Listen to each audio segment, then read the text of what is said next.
وہاں بھی مغفرت کی بات. اور اپنے پہلے جتنے ایمان والے چلے گئے ان کے لیے بھی قرآن میں جو دعا آئی ہے وہ بھی مغفرت ہی کی آئی ہے. ربنا اغفر لنا وَلِإِخْوَانِنَا الَّذِينَ سَبَقُونَا بِالْإِيمَانِ. بہت بڑی نعمت ہے مغفرت، بہت بڑی دولت ہے مغفرت.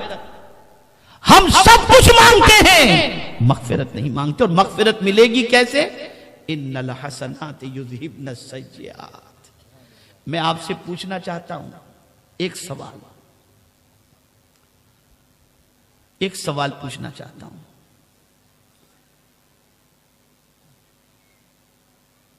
کہ اگر کاروبار آپ کر رہے ہیں اور دولت آپ کے پاس ہے، صرف ایک حساب لینے والے کے حساب کا خیال آ جائے کہ انکم ٹیکس والے آنے والے ہیں، تو کھانا بھی چھوٹ جاتا ہے، نیند بھی اڑ جاتی ہے، تعلقات تلاش کرنے میں انسان لگ جاتا ہے. کہاں سے آئے گا؟ دہلی سے آئے گا یا اسٹیٹ کا آئے گا یا سٹی کا آئے گا؟ لگاؤ تعلقات، سورسز لگاؤ، پوچھو، معلوم کرو کون. دنیا کا انسان چند ٹکوں کا جب حساب لینے والا آئے تو اس حساب لینے والے کے تصور سے نیند اڑ جاتی ہے. جس قدرت نے پل پل تمہیں روزی عطا فرمائی، وہ جب حساب لے گا تو کیا ہوگا؟ کبھی اس کا خیال بھی آیا؟ جان کس نے دی ہے؟ زندگی کس نے دی ہے؟ نعمتیں کس نے دی ہیں؟ یاد رکھو میرے پیارے آقا صلی اللہ علیہ وسلم کے پیارے دیوانوں، اللہ عز و جل اسی لیے فرماتا ہے کہ زندگی دی گئی ہے، اللہ کی عبادت میں خرچ کرو، نیکیوں میں خرچ کرو. میرے پیارے آقا صلی اللہ تعالی علیہ وسلم کے پیارے دیوانوں، ایک بزرگ بحری جہاز سے سفر کر کے تشریف لا رہے تھے اور ان کے پاس سامان کچھ بھی نہ تھا، ایک چھوٹی سی کپڑے کی تھیلی تھی. جب جہاز کنارے پر لگا وہ اترے، اس سے پوچھا گیا، کسٹم والوں نے پوچھا کوئی سامان؟ کہا کچھ بھی نہیں، بس یہ تھیلی ہے. انہوں نے اس کسٹم والوں نے کہا جاؤ. وہ چلے گئے اور جا کر کے کنارے جا کر کے رونے لگے. تھوڑی دیر گزری کہ جو لوگ پیچھے سے آنے والے تھے، جو جہاز میں تھے اور جو اترنے لگے جہاز سے، ان کے پاس سامان بہت تھا. سب کو روکا گیا، سب سے سوال پوچھا گیا، سب کے بیگ چیک کیے گئے. اللہ اکبر. کافی ٹائم کے بعد ان کو چھوڑا گیا، لیکن جب وہ چھوٹنے والے چھوٹے تو وہ اللہ کے برگزیدہ بندے کو دیکھ کر حیران ہیں کہ وہ رو رہے ہیں. ان لوگوں نے کہا حضرت آپ تو بڑی آسانی سے نکل گئے، کوئی سوال نہیں، کوئی جواب نہیں، کوئی حساب نہیں، کوئی کتاب نہیں، پھنس تو ہم گئے تھے لیکن رو آپ رہے ہیں. فرماتے ہیں سنو، وجہ سب سے بڑی یہ ہے کہ جس طریقے سے یہاں کے حساب لینے والے نے، جب اس نے مجھ سے پوچھا کیا ہے، میں نے کہا کچھ نہیں، اس نے مجھے چھوڑ دیا. میں سوچ رہا ہوں کہ کاش قیامت کے دن بھی میرا کریم مجھ سے پوچھے اور میں کہہ دوں میرے مولا تیرے فضل کے علاوہ کچھ بھی نہیں، اور وہ فرما دے جا تو جنت میں چلا جا. بس اس تصور میں ڈوب کر کے میں رو رہا ہوں. یہ سوچ تھی. اور ہماری سوچ کیا ہے؟ جانا ہی نہیں ہے دنیا سے، جانا ہی نہیں. ایک مسجد بنانی ہو، غور سے سنیے گا، ایک مسجد بنانی ہو تو سال لگ جاتے ہیں. 3 سال، 4 سال، 5 سال، 10 سال، جب جا کے ایک مسجد بنتی ہے. وہ بھی پورے شہر نہیں، قرب و جوار ہی نہیں، کبھی تو ملک سے چندہ کر کے بڑی مشکل سے ایک مسجد بنتی ہے. لیکن اسی شہر کے اندر ایک بنگلہ، کئی بنگلے 1 سال میں بن گئے، 6 مہینے میں بن گئے. ارے خدا کے بندے، قرآن تو کہتا ہے وَسَارِعُوا إِلَى مَغْفِرَةٍ. تو جو محل بنا رہا ہے وہ محل تو یہی رہ جائے گا. اس کو بنانے میں تو نے جلدی کر دی. کبھی خدا کا گھر بنانے میں بھی جلدی کی؟ اس کے لیے بھی خیال آیا؟ اجتماع کے سلسلے میں دیکھو دعا کتنے بجے ہوتی ہے، ہم آ جائیں گے. آدمی کھا پی کر عشاء کے بعد، اور سیریل کا معاملہ ہو تو شروع ہونے سے پہلے بیٹھ جائے گا. اور پھر کہتے ہیں کہ دنیا ہمیں مار رہی. میں پوچھتا ہوں جب گناہ میں جلدی کا جذبہ پیدا ہو گیا اور نیکی میں دیری کا جذبہ پیدا ہوا تو مجھے بتاؤ تکلیف نہیں آئے گی تو کیا راحت آئے گی؟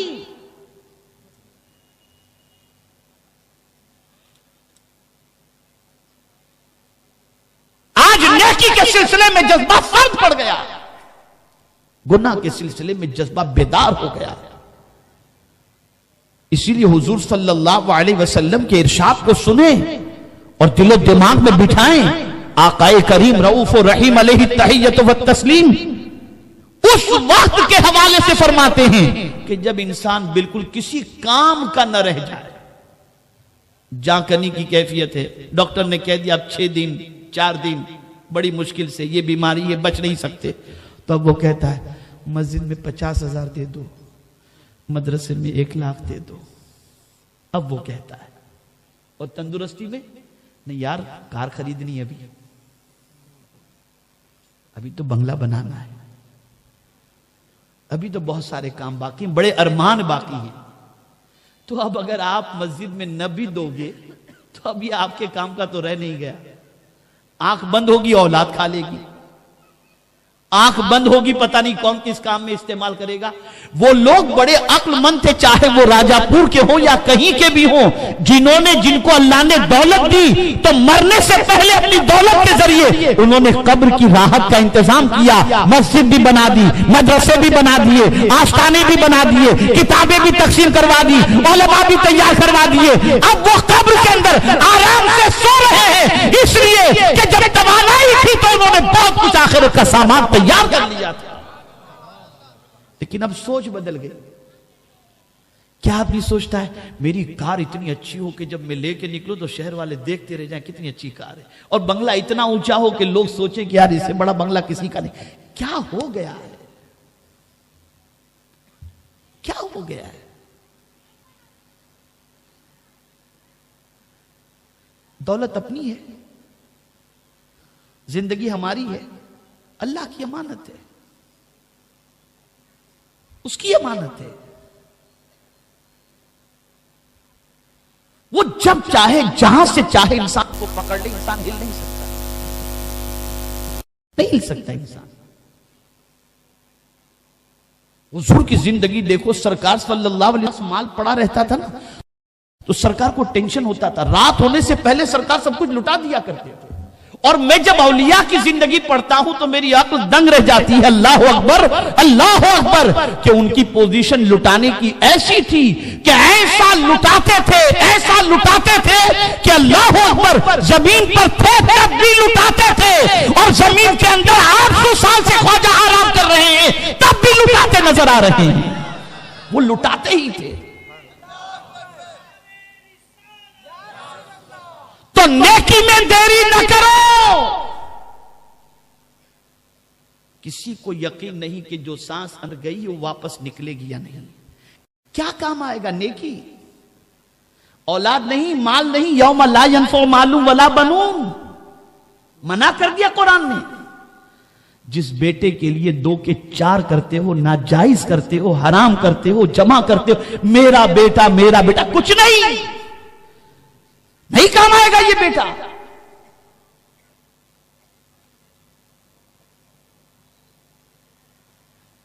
ارے بھائی سمجھنا ہے تو آج ہی سمجھ لو. کتنے بیٹے ایسے ہیں جو نماز کے بعد اپنے ماں باپ کے لیے دعا کرتے ہیں, پڑھتے ہوں تو دعا بھی کریں, کوئی پڑھتے ہو تو دعا بھی کریں. جس بیٹے کے لیے آپ نے بنگلہ بنایا وہ تو قبر پہ فاتحہ پڑھنے بھی نہیں جاتا ہے, اپنے باپ کے اصال ثواب کے لیے کچھ کرتا بھی نہیں ہے. کیا کام آئی آپ کی دولت؟ لیکن اسی بچے کو عالم دین بناتے, حافظ قرآن بناتے, دین کا خادم بناتے, سنی دعوت اسلامی سے جوڑ دیتے, تو وہ اگر اصال ثواب نہ بھی کرتا, جتنی نیکیاں کرتا آپ کے کھاتے میں جمع ہوتی چلی جاتی, آپ کو اس کا ثواب ملتا رہتا. اس لیے کہ آپ نے جس راستے پر ڈھالا تھا وہ راستے پر چلنا اس کا آپ کو کام آ رہا ہے. میں آپ کو بتاؤں, بڑے بڑے سرمایہ داروں کی دوستی دنیا داروں سے بھی ہوتی ہے اور علماء سے بھی ہوتی ہے. لیکن میں آپ کو چیلنج کے ساتھ کہتا ہوں، پورے چیلنج کے ساتھ، الا ماشاءاللہ سرمایہ دار کے انتقال پر اس کے جنازے میں ہزاروں آدمی تو ہوں گے، لیکن سینکڑوں ایسے ہوں ان کو نماز جنازہ کی دعا بھی نہیں آتی، تو مغفرت کی دعا کرے گا کیسے؟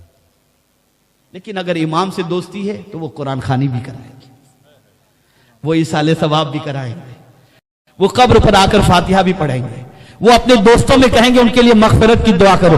بتاؤ کون سی چیز تمہیں کام آئی؟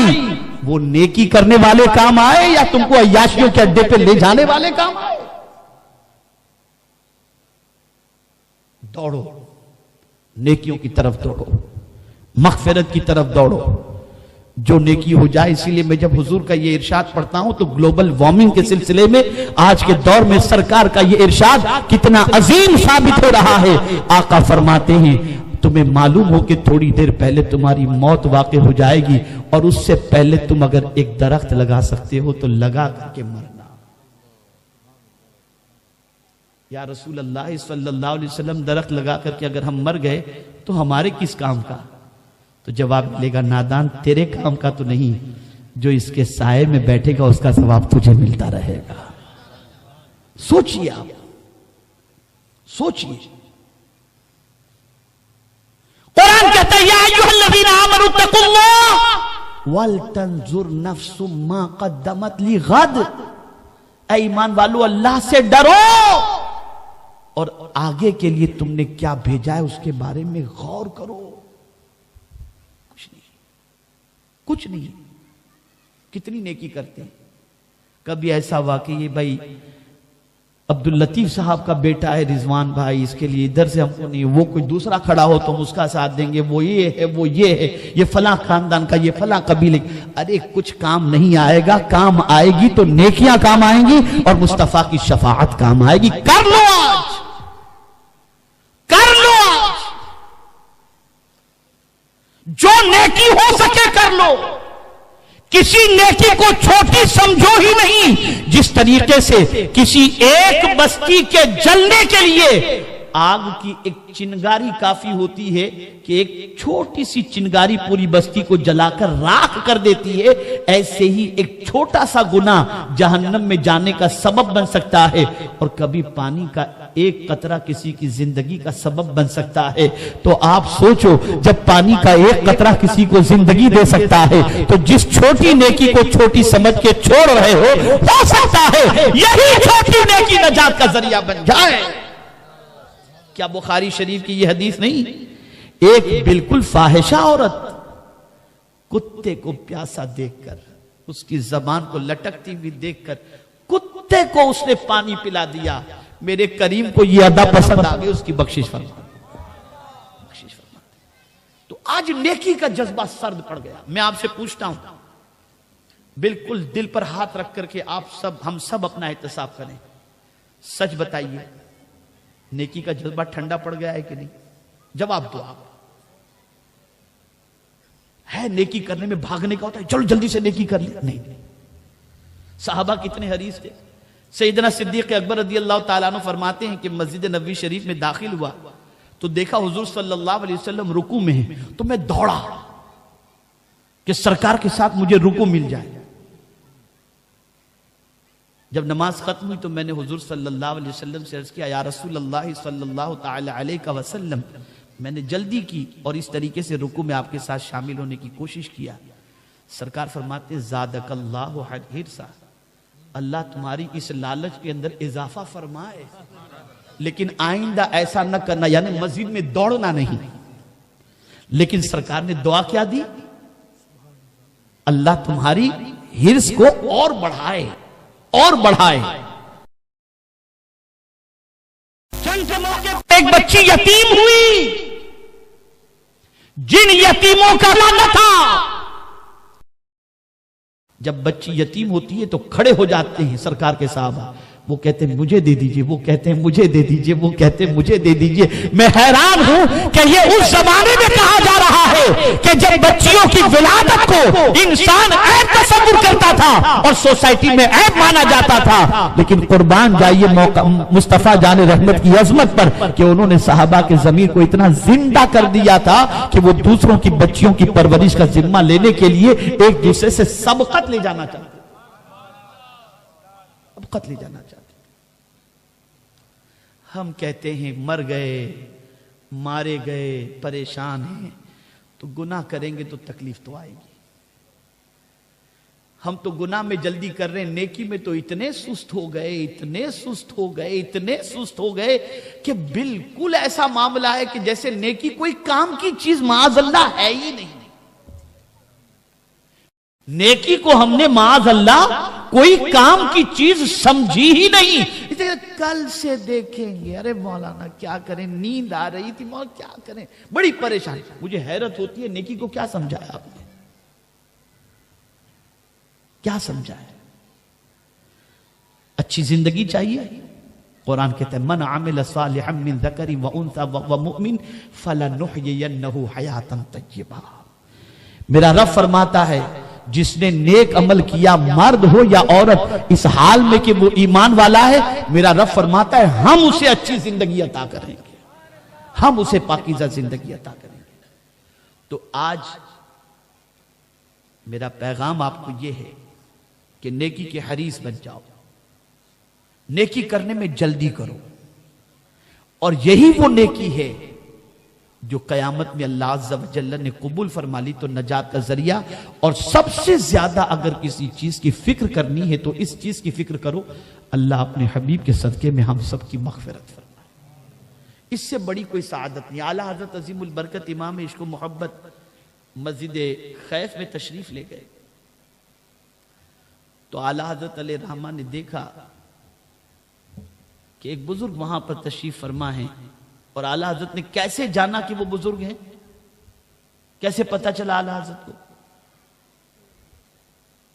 پتہ اس طرح سے چلا کہ جس طرف اعلیٰ حضرت دیکھ رہے تھے اور محسوس کر رہے تھے کہ وہاں بزرگ ہیں، وہاں سے ایسی آواز آ رہی تھی جیسے شہد کی مکھیاں بن بناتی ہوں۔ تو اعلیٰ حضرت کو حدیث یاد آ گئی کہ اللہ عز و جل کے بندے جب اللہ کا ذکر کرتے ہیں تو آواز شہد کی مکھیاں جس طریقے سے بن بناتی ایسی آواز آتی ہے۔ تو سمجھ گئے یہاں کوئی اللہ کا ولی ہوگا، تو سوچتے ہیں چلو میں جاؤں۔ کس لیے جاؤں؟ توجہ چاہوں گا۔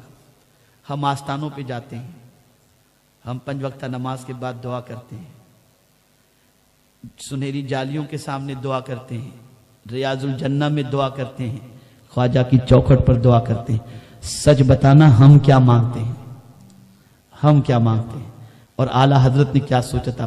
فرماتے ہیں میں نے قدم بڑھایا کہ جاؤں اس اللہ کے ولی کے پاس۔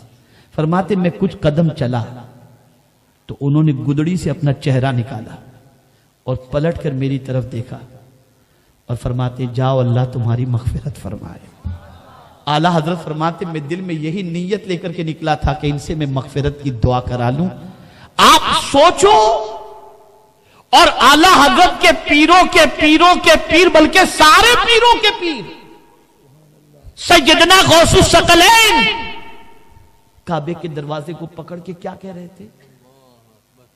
کیا مانگا انہوں نے؟ جو ماں کے شکم سے ولی بن کر کے پیدا ہوئے، وہ کعبے کی دہلیز پر اپنا سر رکھ کر کہتے اے اللہ عبد القادر کے گناہوں کو معاف فرما، عبد القادر کی مغفرت فرما، اور اگر عبد القادر مغفرت کے لائق نہ ہو تو قیامت میں نابینا اٹھانا تاکہ تیرے نیک بندوں کو دیکھ کر شرمندہ نہ ہو جائے۔ یہاں بھی مغفرت، یہاں بھی بخشش۔ ہم میں کا کون ہے جو خدا کے حساب کا حساب دے سکے؟ کوئی بھی نہیں۔ اب ایک آخری آیت پیش کر دیتا ہوں اور اس پر میں اپنی گفتگو کو ختم کرتا ہوں۔ حضور سے رب نے فرمایا، حضور سے وَقُلْ رَبِّ اغْفِرْ وَارْحَمْ وَأَنْتَ خَيْرُ الرَّاحِمِينَ۔ بڑی جامع آیت ہے یہ۔ سرکار صلی اللہ علیہ وسلم سے رب نے فرمایا میرے محبوب آپ کہہ دیجئے، آپ مانگیے، آپ دعا کیجئے، رب اغفر وارحم وانت خیر الراحمین، اے میرے پالنہار مغفرت فرما، رحم فرما، تو ہی بہتر مہربانی فرمانے والا ہے۔ حضور صلی اللہ علیہ وسلم کے واسطے سے امت کو تعلیم دی جا رہی ہے کہ جو دعا حضور نے فرمائی تم حضور کی سنت سمجھ کر وہ دعا کرو تاکہ حضور کی دعا کی برکت سے اللہ تمہاری مغفرت فرما دے۔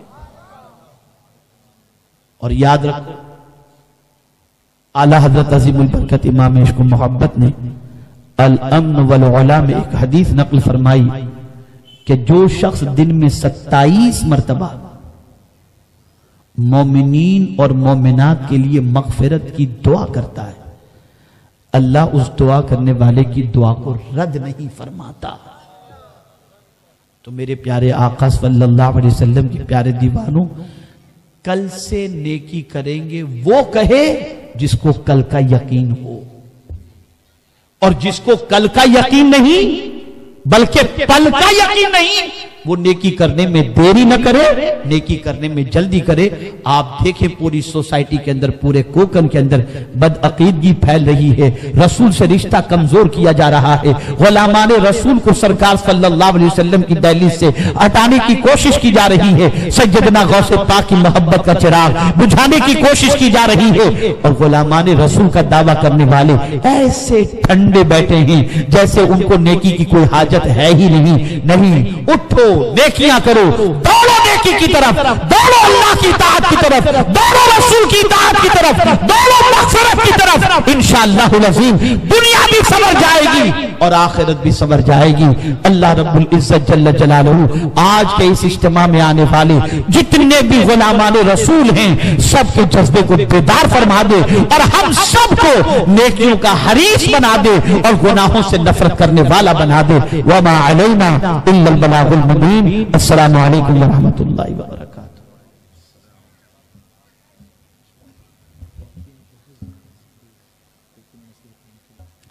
جی ماشاءاللہ یہ اطلاع ملی ہے کہ میری بہنیں بھی یہاں پر موجود ہیں۔ کیا کہنا، اللہ کی بندیوں میں کچھ بندیاں بھی کیسی گزری ہیں کہ نیکیوں کی وجہ سے ان کی عقل اور ان کا دماغ اتنا روشن تھا کہ جس کی کوئی انتہا نہیں۔ حضرت حسن بصری رضی اللہ تعالیٰ عنہ نے حضرت رابعہ ادویہ رضی اللہ تعالیٰ عنہ سے فرمایا، بہن رابعہ، عورت جو ہے نا وہ کامل العقل نہیں ہوتی، اس لیے اسے نبوت نہیں دی جاتی، نبوت نہیں دی گئی کہ عورت کی عقل ناقص ہوتی ہے۔ تو کہتی ہیں اللہ کا شکر ہے جس طرح اس نے پیدا کیا، اور میں اس بات پر اللہ کا شکر ادا کرتی ہوں کہ آج تک کسی عورت نے خدائی کا دعویٰ نہیں کیا ہے۔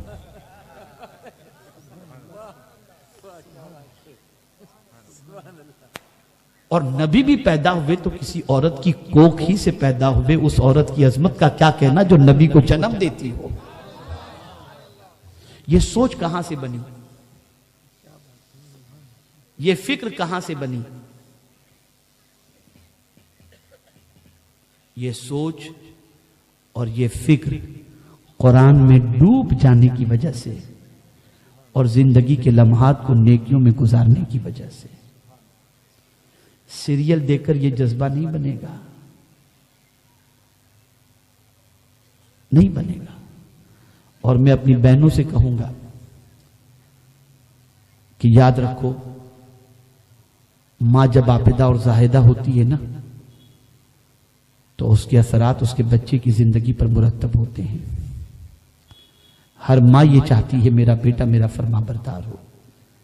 بس ایک نصیحت کر دیتا ہوں، تم خدا اور اس کے رسول کے فرما بردار بن جاؤ، تمہاری اولاد تمہاری فرما بردار بن جائے گی۔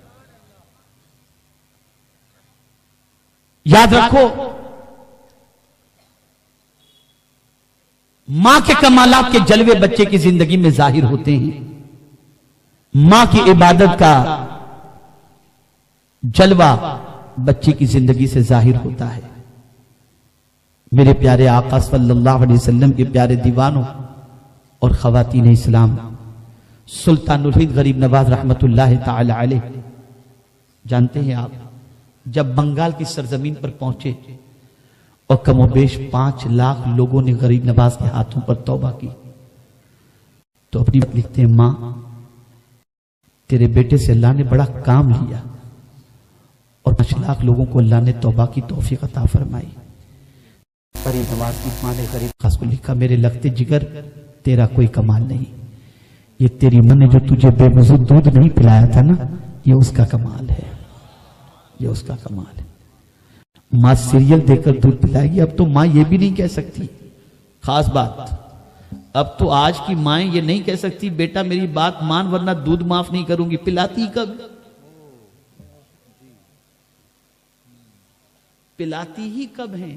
اب تو کھلاتی بھی نہیں ہے، اب تو کھلانے والی اور پلانے والی اور حق مانگنے کے لیے ماں کھڑی ہو جاتی ہے۔